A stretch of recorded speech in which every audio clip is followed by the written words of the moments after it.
Opportunity for the president to make his case on the biggest stage that anyone could possibly have, which is why the president agreed to delay the State of the Union as opposed to doing a speech on the original day, which was the 29th of January, somewhere outside of Washington.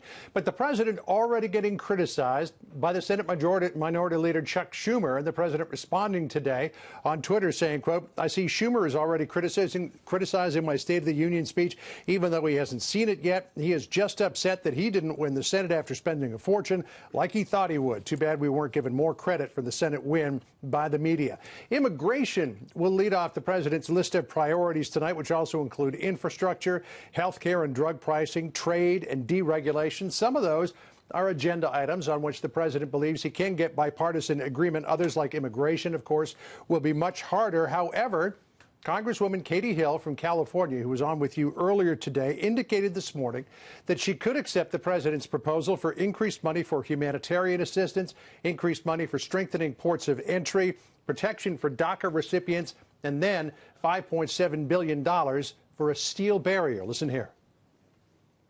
I think we can come to some kind of an agreement that keeps the government open and that addresses the major issues that are happening along the border. I'm sure it'll get me in trouble with some folks. Listen, I don't want to. We all know it's not that 2,000 miles concrete barrier. So I'm, as long as it's not that, I'm pretty good.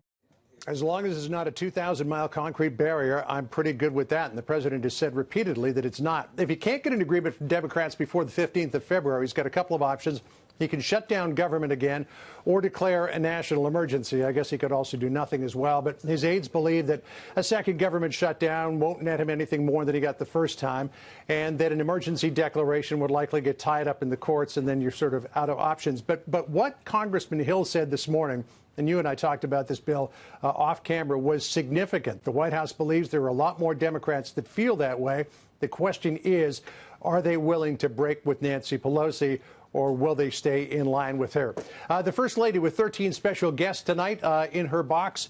One of the guests we've been talking about earlier today, Joshua Trump. He's a sixth grader from Wilmington, Delaware, who has been mercilessly bullied simply because of his last name. He'll be in the First Lady's box. Also, the daughter, granddaughter, and great-granddaughter of a couple who were murdered by an illegal immigrant last month.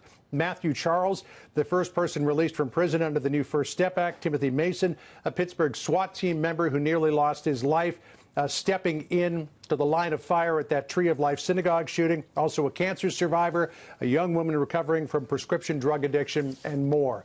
Going to be a real big show tonight, Bill, so make sure that everybody stays tuned. Just want to squeeze in a quick question. Does the White House have a number for how many Democrats in the House they think they can get their vote on that, like Katie Hill?